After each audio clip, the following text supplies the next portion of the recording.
गरुड़ पुराण में बताया गया है, हर जीव का पुनर्जन्म होता है। मनुष्य जैसा कर्म करता है वैसी ही योनि में जन्म लेता है। दोस्तों, मृत्यु एक ऐसा सत्य है जिसे कोई टाल नहीं सकता है, पर दोस्तों हम यह नहीं जान पाते हैं कि मृत्यु के बाद हमारा अगला जन्म किस योनि में होगा। लेकिन गरुड़ पुराण में जन्म मरण कर्म के बारे में विस्तृत रूप से जानकारी दिया गया है। तो लिए शुरुआत करते हैं। गरुड़ पुराण की ज्ञान व प्रस्तुति की मनुष्य के मरने के बाद उसका अगला जन्म किस रूप होगा। नमस्कार दोस्तों, स्वागत है हमारे चैनल पर। मित्रों, गरुड़ पुराण की इस ज्ञानवर्धक प्रस्तुति में आपको जाए उससे पहले हम आपको बता दें कि इस वीडियो को आधा अधूरा देखने की गलती बिल्कुल भी नहीं करें, क्योंकि यह गरुड़ पुराण की ज्ञानवर्धक प्रस्तुति है जो आपके जीवन से जुड़े हुई है। गरुड़ पुराण की इस रहस्यमयी ज्ञान को जानने के बाद आपके जीवन से जुड़ी समस्त लोभ क्रोध मोह खत्म होगा। मित्रों, भगवान श्री कृष्ण कहते हैं कि कभी भी किसी व्यक्ति को गरुड़ पुराण की बातों को आधा अधूरा नहीं सुनना चाहिए, क्योंकि आधा अधूरा ज्ञान हमेशा विष के समान होता है। इसीलिए मित्रों, आप इस वीडियो को बिना स्किप किए अंत तक जरूर देखिए। साथ ही इस वीडियो को एक लाइक करके और चैनल को अवश्य सब्सक्राइब जरूर कर लीजिए। और हाँ दोस्तों, कमेंट बॉक्स में जय श्री कृष्णा लिखकर ईश्वर को आप अपना आभार व्यक्त जरूर कर दीजिए। दोस्तों, जानते हैं गरुड़ पुराण में श्री कृष्ण ने बताया है कि हर मनुष्य अपने जीवन में अच्छे बुरे कर्म करते हैं, क्योंकि उसे अपने कर्मों के बारे में पता नहीं होता है। जो मनुष्य अच्छे कर्म करते हैं उसे मोक्ष की प्राप्ति होती है, वही जो मनुष्य बुरे कर्म करते हैं उसे कीड़ मकोड़ा या निम्न यानी जन्म लेता है। लिए दोस्तों, हम एक कथा के माध्यम से जानते हैं जो गरुड़ पुराण स्कंद पुराण के द्वारा मनुष्य के कर्मों के बारे में बताया गया है कि मनुष्य अपने पिछले कर्मों का फल किस रूप में भोगता है। श्री कृष्ण ने नारद को स्वयं बतलाया था। आज हम उस कथा को जानेंगे। मित्रों, एक समय की बात है, द्वारका नगरी में श्री कृष्ण अपने दिव्या आसन पर बैठे हुए थे। तब देवर्षि नारद नारायण नारायण का जाप करते हुए उनके पास पहुँचे। उन्होंने प्रणाम किया और बोले, हे प्रभु, आप त्रिकालदर्शी हैं। आप जानते हैं कि जो जीव मनुष्य जन्म लेता है वह अपने पिछले कर्मों के अनुसार फल भोगता है। हे प्रभु, मैं जानना चाहता हूँ कि पाप करने वाले मनुष्य के साथ मृत्यु के बाद उसके शरीर से आत्मा निकलने के बाद क्या होता है? क्या उसे कभी मुक्ति मिलती है? वह जन्म जन्मांतर तक कष्ट भोगता रहता है। मित्रों, फिर भगवान श्री कृष्ण नारद की बात सुनकर मुस्कुराए और कहा, हे नाथ, यह प्रश्न बहुत गहन और महत्वपूर्ण है जो मानव जाति के जीवन कर्म और उसके फल पर आधारित है। मैं तुम्हें एक ऐसी कथा सुनाता हूँ जो न केवल तुम्हारे इस प्रश्न का उत्तर देगी बल्कि हर मनुष्य के लिए एक चेतावनी और प्रेरणा भी होगी। तुम इस कथा को पूरे ध्यानपूर्वक आखिरी तक सुनो। कृष्ण बोले, हे नारद, यह कथा गरुड़ पुराण की कथा है और जो इस कथा को आधा अधूरा सुनता है उसे पर भारी संकट आ जाती है, क्योंकि आधा अधूरा ज्ञान विष के समान होता है। कृष्ण बोले, हे नारद, इस कलयुग भरे संसार में जो मनुष्य इस कथा को पूरे ध्यानपूर्वक आखिरी तक सुन लेगा और समझ लेगा, उसका इस संसार से सभी पाप कम क्रोध मोह से मुक्ति मिलेगा। फिर भगवान श्री कृष्ण नारद को वह कथा को सुनाते हैं। भगवान श्री कृष्ण बोले, हे नारद, प्राचीन समय में एक गांव में एक व्यक्ति रहता था जिसका नाम दुर्योधन था। वह बहुत धनी था, लेकिन उतना ही क्रूर, स्वार्थी और अधर्मी भी था। उसका जीवन केवल भोग विलास और दूसरों को नीचा दिखाने में ही बीतता था। दुर्योधन के माता पिता वृद्ध हो चुके थे। उन्होंने अपने जीवन भर मेहनत करके उसे सुख सुविधा दी थी, लेकिन दुर्योधन ने अपने माता पिता को अपने जीवन से बेदखल कर दिया। उस माता पिता को घर के एक कोने में एक जानवर की तरह रखता था। वह उन्हें ठीक से भोजन भी नहीं देता था, नहीं उनकी देखभाल करता था। एक दिन उसकी माँ ने रोते हुए कहा, बेटा, हमने तुम्हें पालने के लिए अपने जीवन के हर सुख का त्याग दिया, क्या आज हमारा यही स्थान है? दुर्योधन ने कठोर स्वर में जवाब दिया, तुम दोनों अब मेरे किसी काम के नहीं हो। मैं तुम्हारे लिए और सहन नहीं कर सकता। यह दुर्योधन का स्वभाव केवल अपने माता पिता के प्रति ही नहीं बल्कि दूसरों के प्रति भी निर्मम था। वह गरीबों का शोषण करता, निर्दोष जानवरों को मारता और झूठ छल कपट से अपना साम्राज्य बढ़ता गया। उसे विश्वास था कि उसके धन और शक्ति के कारण कोई उसका कुछ नहीं बिगाड़ सकता है। समय बिता गया और एक दिन दुर्योधन की मृत्यु हो गई। उसकी आत्मा यमलोक पहुंची, जहां धर्मराज उसके कर्मों का लेखा जोखा कर रहे थे।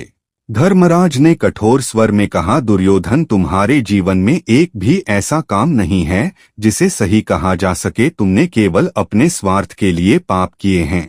तुम्हें नरक की भयंकर यातनाएं सहनी होगी। इसके बाद तुम्हें ऐसे योनियों में जन्म लेना होगा जहां केवल कष्ट ही कष्ट है। दुर्योधन को यमदूतों द्वारा नरक के विभिन्न क्षेत्रों में ले जाया गया। अग्निकुंड, जहां उसे अपने निर्दोष जानवरों की हत्या के पाप के लिए जलाया गया। फिर उसे शील यातना दिया गया, जहां उसने माता पिता के अपमान के कारण उसे लोहे की शिला पर सुलाया गया। फिर उसे अंधकार की सजा दिया गया, जहां उसने गरीबों का शोषण करने के कारण उसे एक घोर अंधकार में डाला गया, जहां उसे भारी तड़प का अनुभव हुआ। फिर भूख प्यास का दंड दिया गया, जहां वह प्यास से तड़पता रहा, लेकिन उसे केवल जहर पीने को दिया गया। फिर पुनर्जन्म का चक्र लौट आया, जहां उसे नरक की यातनाएं झेलने के बाद धर्मराज ने घोषणा की, अब तुम्हें अपने कर्मों के अनुसार पशु योनि में जन्म लेना होगा। दुर्योधन का जन्म एक गिद्ध के रूप में हुआ। उसे सड़ा गला मांस खाना पड़ा और वह हमेशा दुखों से भरा रहा। लेकिन उसका कष्ट यहीं समाप्त नहीं हुआ। उसने अगले कई जन्मों तक कीट, सांप और अन्य निम्न योनियों में जन्म लिया। फिर कई योनियों में भटकने के बाद दुर्योधन की आत्मा ने प्रायश्चित करने का निश्चय किया। अगले जन्म में उसने एक गरीब किसान के घर जन्म लिया। उसने अपने जीवन को धर्म और परोपकार के मार्ग पर समर्पित कर दिया। वह अपने माता पिता की सेवा करता था, दूसरों की सहायता करता और भगवान का ध्यान करता। फिर एक दिन भगवान कृष्ण ने सपने में आकर कहा, तुमने अब सच्चे मन से प्रायश्चित किया है। तुम्हारे पुण्य कर्मों ने तुम्हारे पापों को धो दिया है। अब तुम्हें मानव जन्म में मुक्ति का अवसर मिलेगा। सेवा, सत्य और धर्म का पालन करते रहो। मित्रों, मनुष्य को यह समझना चाहिए कि मृत्यु के बाद केवल उसके अच्छे कर्म ही उसके साथ जाते हैं। मित्रों, यह कथा हमें यह सिखाती है कि जीवन क्षण भंग का है, लेकिन कर्मों का चक्र अनंत है। हर पाप का दंड और हर पुण्य का फल निश्चित होता है। दोस्तों, माता पिता के चरणों में स्वर्ग है और उनका सम्मान और सेवा सबसे बड़ा धर्म है। जो इस सत्य को समझेगा वह न केवल इस जीवन में सुखी रहेगा, बल्कि मृत्यु के बाद भी उसे शांति और मोक्ष प्राप्त होता है। मनुष्य अपने कर्मों पर ध्यान दो, स्वर अहंकार को त्यागो, धर्म, सत्य और सेवा को अपनाओ, क्योंकि यही जीवन का सबसे बड़ा सत्य और मार्ग है। दोस्तों, गरुड़ पुराण हमें सिखाते हैं कि मनुष्य का जीवन उसके मृत्यु और पुनर्जन्म के कर्मों के अनुसार होता है। गरुड़ पुराण हमें केवल मृत्यु के बाद के मार्ग के बारे में नहीं सीखते हैं, बल्कि यह भी सिखाते हैं कि वर्तमान जीवन कैसे जिए ताकि हमारा अगला जन्म श्रेष्ठ योनि में हो और हम मोक्ष की ओर अग्रसर हो सके। मित्रों, श्री कृष्ण कहते हैं कि हर मनुष्य जन्म उसके पिछले कर्मों के अनुसार ही उसका अगला जन्म तय होता है। गरुड़ पुराण यह भी बताया गया है कि हर जीव प्राणी का पुनर्जन्म होता है, यानी हर जीव करने के बाद फिर से दोबारा जन्म लेता है। हिंदू धर्म ग्रंथ के अनुसार हर मनुष्य का पुनर्जन्म उसके पिछले कर्मों के अनुसार ही उसका अगला जन्म तय होता है। परंतु दोस्तों, हर मनुष्य को यह जानने की उत्सुकता मन में यह बना रहता है कि हमारा अगला जन्म किस योनि में होगा, मनुष्य के रूप में या कीड़े मकोड़े या कुत्ते बिल्ली रूप में। मित्रों, यह मनों में हमेशा एक असमंजस बना रहता है कि हम कौन सा काम करें जिससे हमारा अगला जन्म फिर से मनुष्य के रूप में होगा या कीड़े मकोड़े या पशु के रूप में होगा। कुछ लोगों के मन यह भी सवाल उठता है कि वह महिलाएं के रूप में जन्म लेंगे या पुरुष के रूप में या किन्नौर में। गरुड़ पुराण में यह सारी सवालों के बारे उल्लेख मिलता है। आज या पशु के रूप में होगा। कुछ लोगों के मन यह भी सवाल उठता है कि वह महिलाएं के रूप में जन्म लेंगे या पुरुष के रूप में या किन्नौर में। गरुड़ पुराण में यह सारी सवालों के बारे में उल्लेख मिलता है। आज हम उन सभी सवालों का जवाब एक ही वीडियो में देने वाले हैं। आप इस वीडियो को सिर्फ आखिर तक जरूर देखें। मित्रों, गरुड़ पुराण कहता है कि जीवन एक बोया हुए खेत की तरह है। जैसे आप खेत में बीज डालोगे वैसा ही फल मिलेगा। उसी प्रकार मनुष्य जैसा कर्म करता है उसी प्रकार उसे फल की प्राप्ति होती है। यदि कोई व्यक्ति अपने जीवन में सच्चाई, प्रेम और सेवा के बीज बोया है तो उसका अगला जन्म उसके कर्मों के अनुसार उच्च यानी होगा। उसे व्यक्ति का अगला जन्म ऐसी योनि में होगा जहां उसे सुख, समृद्धि, शांतिपूर्ण और आध्यात्मिक शक्ति की भी प्राप्ति होगी। परंतु यदि व्यक्ति अपने जीवन में ईर्ष्या, हिंसा और लोभ के बीज बोया है तो उसे अपने कर्मों का फल जरूर भोगना पड़ेगा। वही कर्म मनुष्य के अगले जन्म को अंधकार में बना देता है। वह मनुष्य निम्न योनि में जन्म लेता है, जैसे पशु कीड़ा मकोड़ा, कुत्ता, बिल्ली में जन्म लेता है, यहाँ तक कि उसे मनुष्य की आत्मा को नरक की ओर प्रस्थान कर देता है, जहाँ आत्मा को विभिन्न यातनाएं दी जाती है। गरुड़ पुराण कहता है कि मृत्यु के क्षण में आपकी अंतिम सोच और भावना ही आपके अगले जन्म को निर्धारित करती है। यदि मनुष्य के मरने के समय मन शांत है और ईश्वर के प्रति समर्पित है तो आत्मा उच्च लोकों में जाती है। वहीं मनुष्य के मरने के समय यदि मन अस्थिर है और सांसारिक इच्छाओं में फंसा है तो आत्मा को पुनर्जन्म के चक्र में लौटना पड़ता है। गरुड़ पुराण हमें यह भी बताया गया है कि आत्मा का पुनर्जन्म का उद्देश्य आत्मा को शुद्ध करना होता है। आत्मा बार बार जन्म इसीलिए लेती है ताकि वह अपने कर्मों का फल भोग सके और ईश्वर की ओर बढ़ सके। दोस्तों, हिंदू धर्म ग्रंथ में यह उल्लेख मिलता है कि जो मनुष्य जन्म लेता है उसकी मृत्यु अवश्य होती है। यदि मनुष्य ने अपने जीवन में अच्छे कर्म किए हैं तो उसे उच्च योनि में जन्म मिलता है। यदि मनुष्य ने पाप कर्म किए हैं तो उसे निम्न यानी या दुखद जीवन का सामना करना पड़ता है। यह कर्मों के आधार पर होता है। मित्रों, मनुष्य जो भी अच्छे या बुरे कर्म करता है वह एक अदृश्य ऊर्जा के रूप में उसके साथ रहता है। मृत्यु के बाद आत्मा अपने कर्मों के आधार पर अगली यानी या जीवन का चयन करती है। दोस्तों, गरुड़ पुराण हिंदू धर्म का एक पवित्र ग्रंथ है जिसमें मृत्यु, पुनर्जन्म और कर्म फल के बारे में विस्तार से वर्णन मिलता है। यह ग्रंथ विशेष रूप से मृत्यु के बाद आत्मा की यात्रा, पाप, मनुष्य के पुनर्जन्म और उसके अच्छे और बुरे कर्मों के अनुसार अलग अलग योनियों में जन्म लेने के बारे में बताता है।